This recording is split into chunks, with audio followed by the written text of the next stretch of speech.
I think we're on. I was going to post the Samuel study, which we're doing, which is quite easy to do. It only takes me about maybe 40 minutes, and it's part of worship, meaning you pray, you do your teaching, you do your writing. I think that's why some of the sites, I still have Facebook and others that kind of say you're spam or this looks like spam. It's because you post so much in a row. But once, if it's a part of worship, Paul said, and this is not a teaching video, I could do a little bit on today's Thanksgiving and William Bradford, and I've taught a lot of that before, and how the Puritans, the reason they were called Puritans, they didn't think the Church of England reformed enough, and the Anglican Church, I'm going to want to teach, I don't want to do that, but so eventually they go to Holland, and eventually they would try to get a ship coming to the New World, and I think it was the first one, Sidwell or something, that ship wasn't working good. The second one, the other one, it was called the Mayflower. And William Bradford, and if you read the writings of William Bradford, very interesting. Quoting scripture about the New World, very interesting. What I'm going to do, though, is all of my time on the streets of Corpus Christi, and the time that I have spent with friends that were in lifestyles of crime and all of that. Of course, I'm not in that. And everybody knows I'm not in that.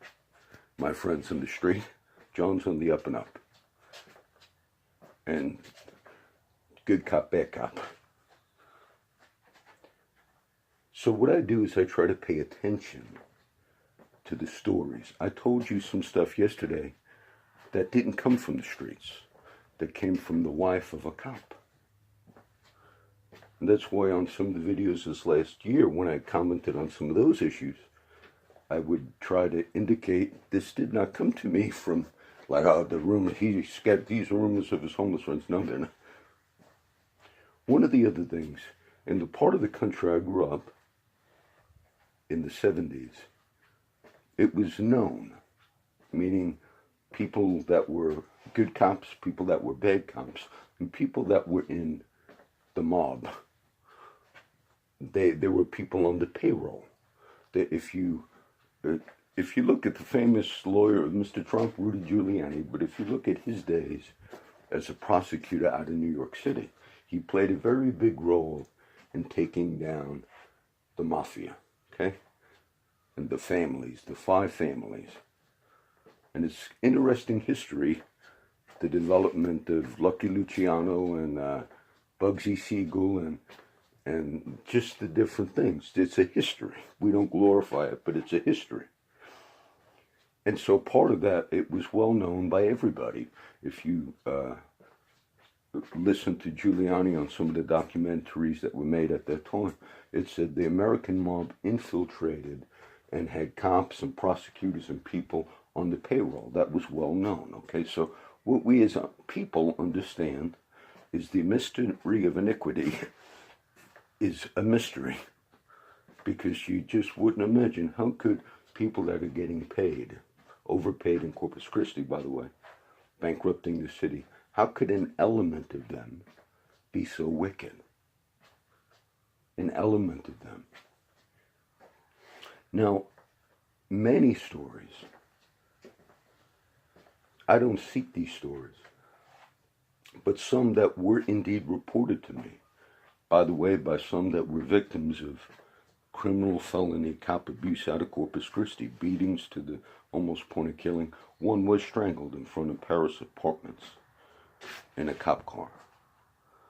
And witnesses said that cop was threatening him, I'm going to kill you, and MFer killed him, strangled him. Medical examiner said he died of asthma. This was many years ago. What a disgrace to humanity. So, yes, we're talking along these lines today.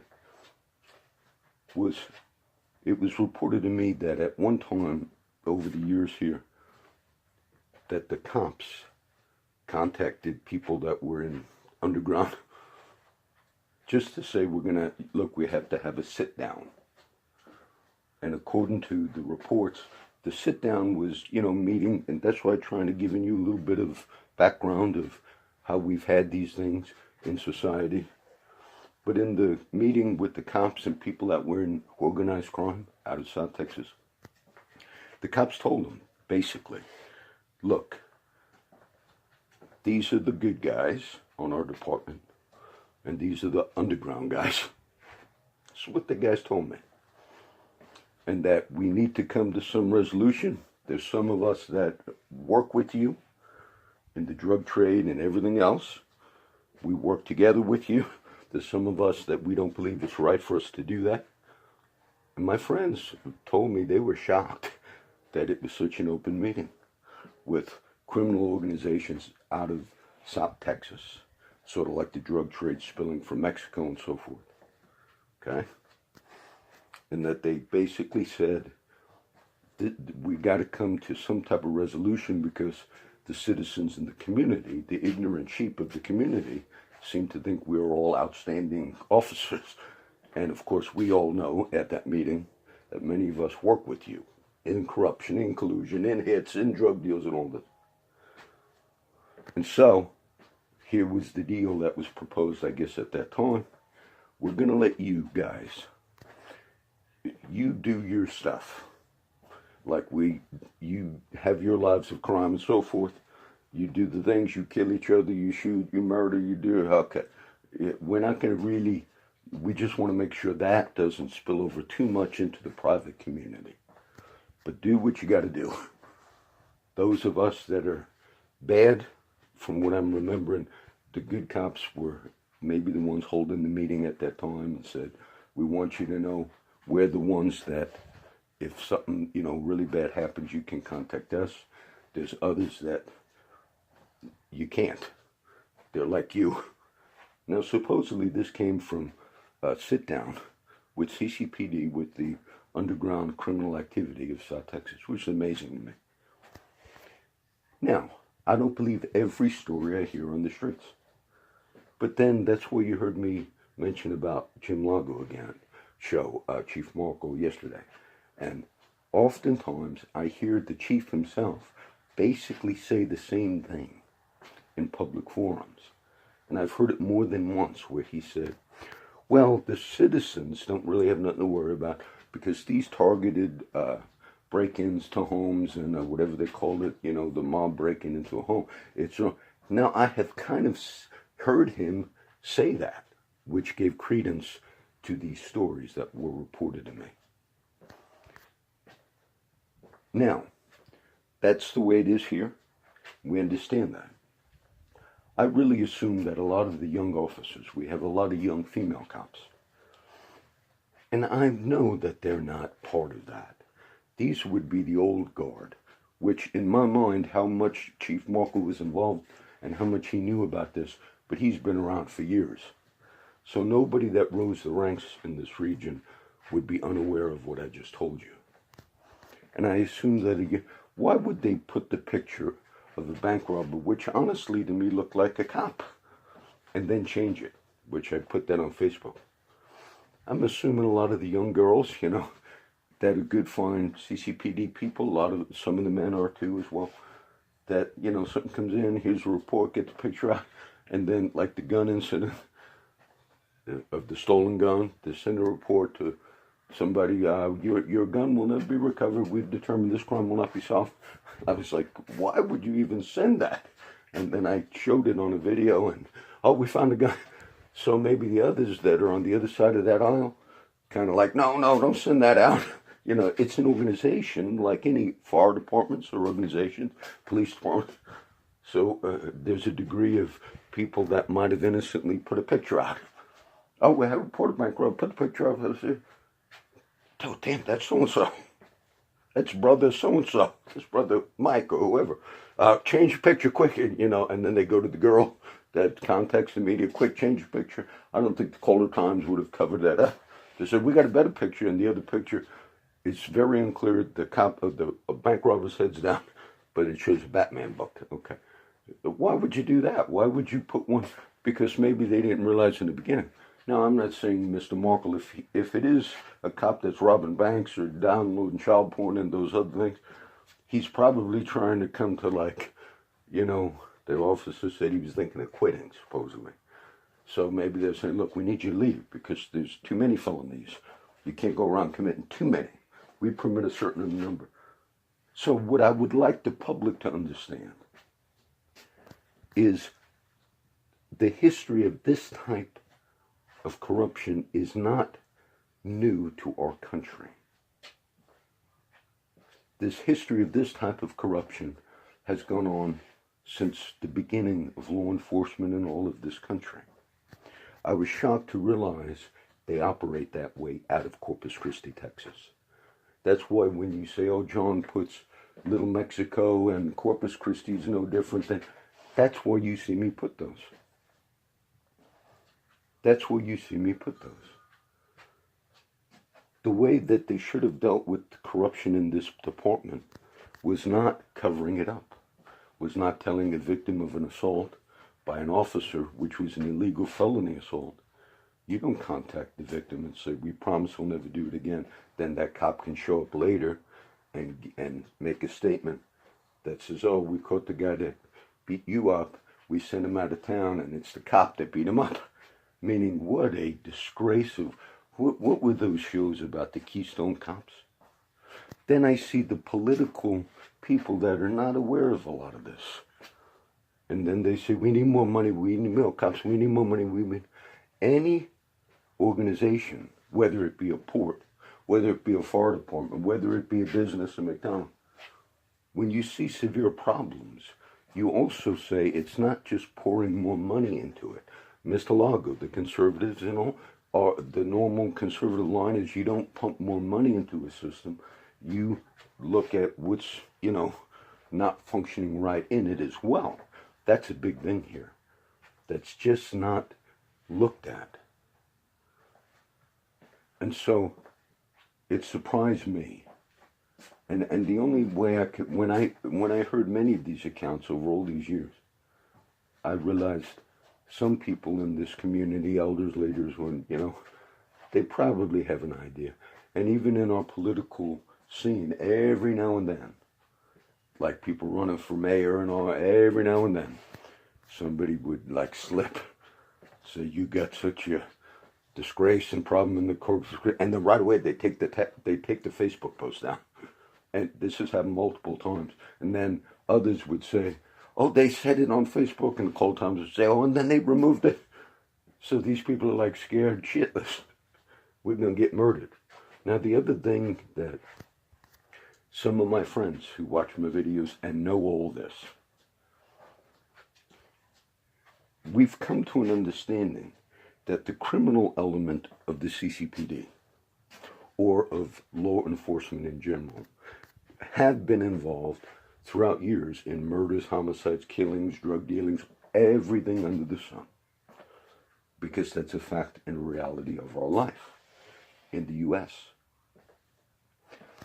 So, of course, I've been, they would like to take you out and blow your head off, John. Yes, I'm aware of that.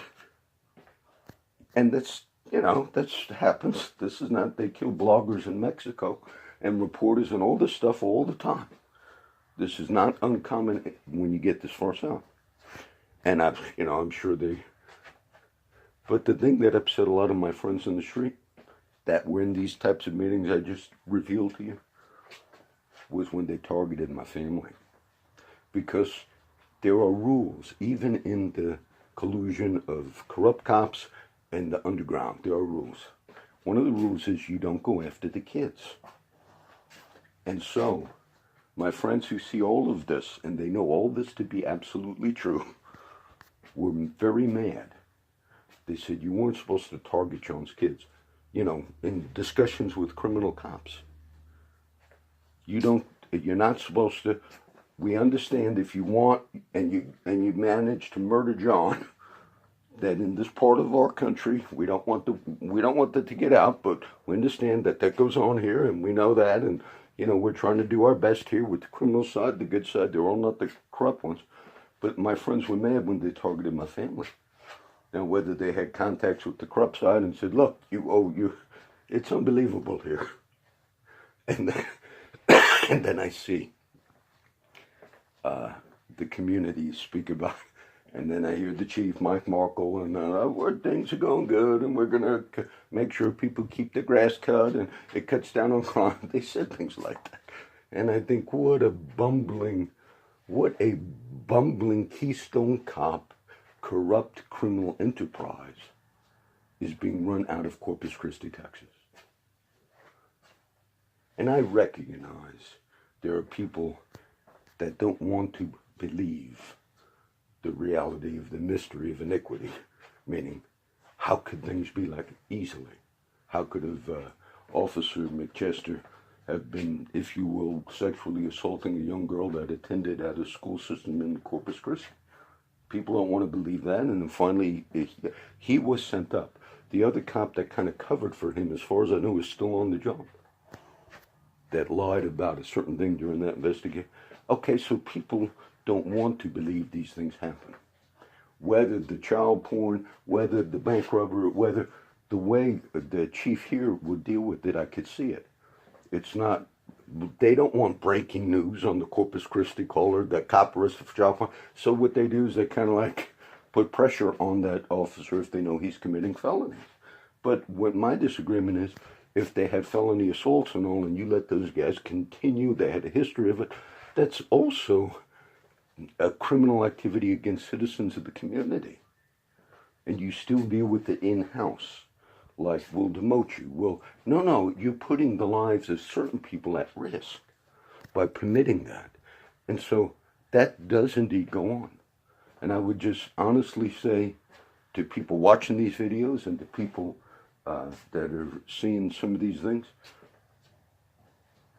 that's the way it's run out of Corpus Christi.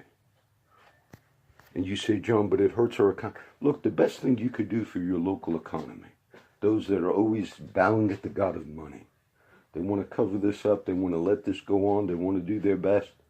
Unsolved murders, unsolved. What about the Slough killing, the unsolved?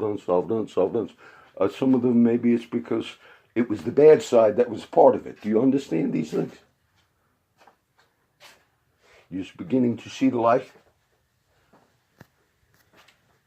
So you need an overhaul. Give us some positive. My suggestion would be, I don't know how we would have it now with Trump in office and the things that our country's embroiled with, but you would need a complete, total federal investigation of the CCPD, because they have not even managed to remove these criminal guys from the department, the ones that do this, and they still stay. I gave these cases so many times. One of my friends, I got it on, I'll finish it quick. I got a letter from one of my friends who they know, because he got arrested a lot, and so then he sent me the letter from jail, and I haven't gotten another one, but I did write him back, my friend Austin. And so anyway, he told me, John, I know you didn't turn me in because he's paranoid. And of course I didn't. Turn him in for what? I don't know what he's involved. He said, but Timmons, they work together, so somebody at Timmons must have told the cops, Austin's here today for whatever they arrest him for, because I don't know what they arrest him for. But yeah, so I'm sure, like the mission, they work with the cops, but I never forget. So what the corrupt cops do is they just watch, where's he going to be, where's he going to target, maybe we can get a bullet in his head. That's really what I believe they do. I honestly believe that.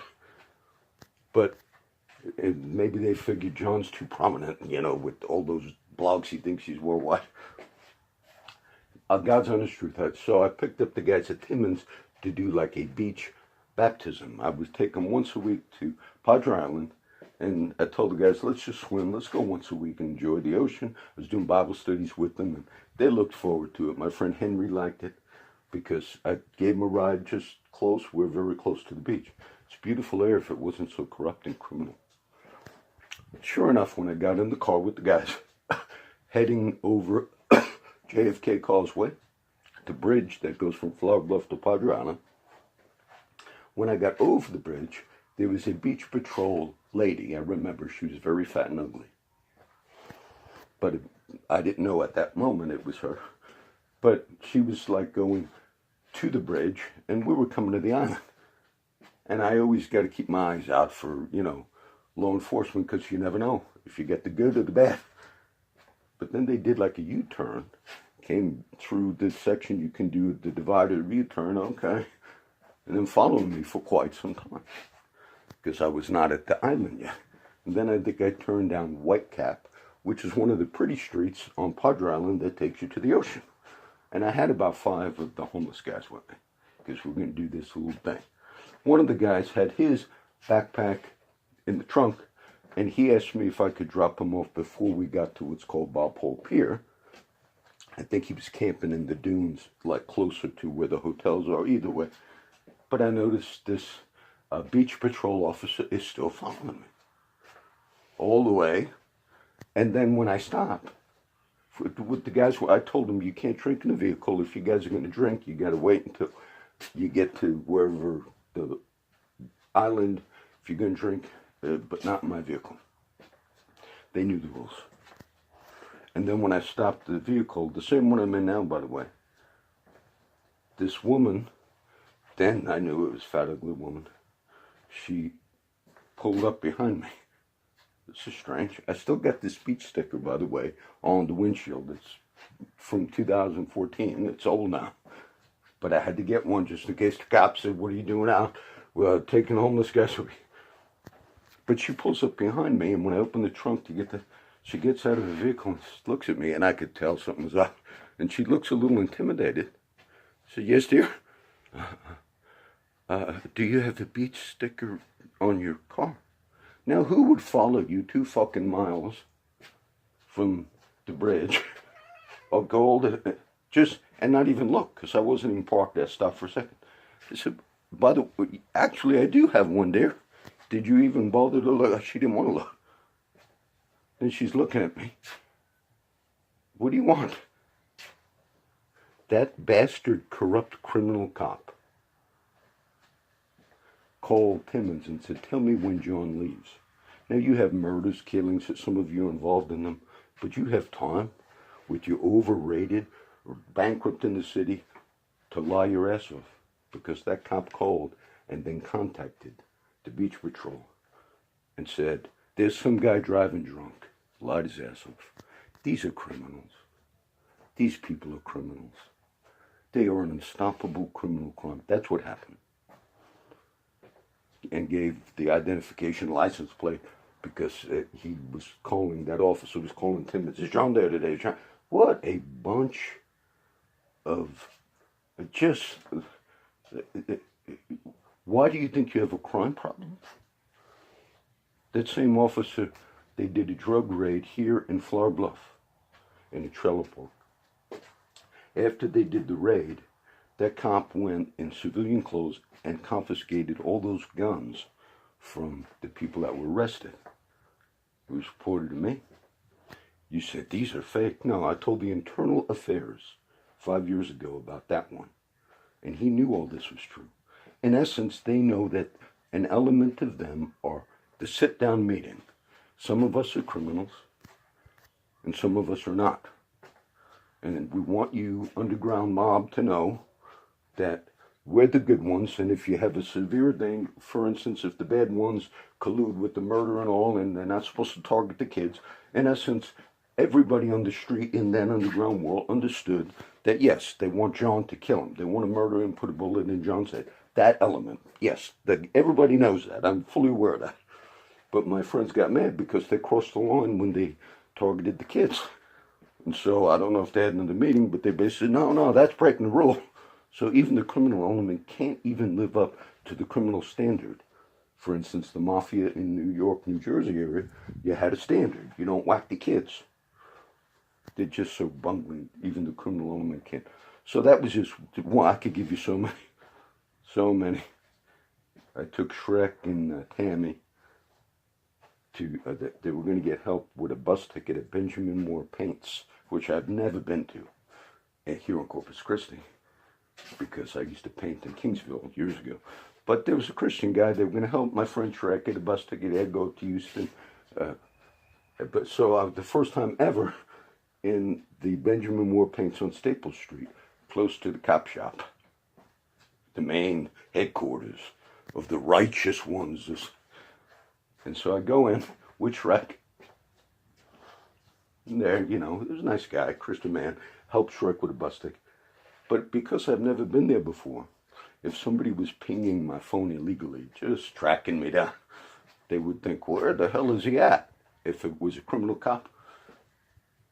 Because I'd never been there, and maybe he thought, oh, it's just some bar here, John's in a bar. Because when it came out, there's a cop right in the street, sort of like puzzled. Where's John? I tracked his phone. That's what he did. Criminals. And then when I saw the cop car there, sort of like not knowing to turn or whatever, I walked with Shrek. His ex-girlfriend, Tammy, all know the cop. I didn't say nothing. I couldn't tell if it was this criminal cop, the same one that did all this. As soon as I got in the car, Tammy said, that was Tommy Nichols. I said, Tammy, how did you know? You sure? Oh, yeah, he waved. And they used to rent from Tom. Criminal cops. So he pinged the phone, the same one that called and said he's driving. Now, when they spend all this time doing their criminal activity under the great leadership of Chief Mike Markle, who would, if it was a cop and a bank robber, who would say, get that picture, I'll put the other. What time do you have to do law enforcement? If you are lawbreakers, that's the question we have. And that's just one. I could give you many. And then we need more money. We need more money. Need more money. I sincerely recommend, John, why don't you leave the area? Because they target my kids here. That's why. They target my family. They broke the criminal rule that even my criminal friends said, those bastards, the bad cops, were not supposed to break that. Yeah, but they're so bad. They're so bad. Happy Thanksgiving, Chief.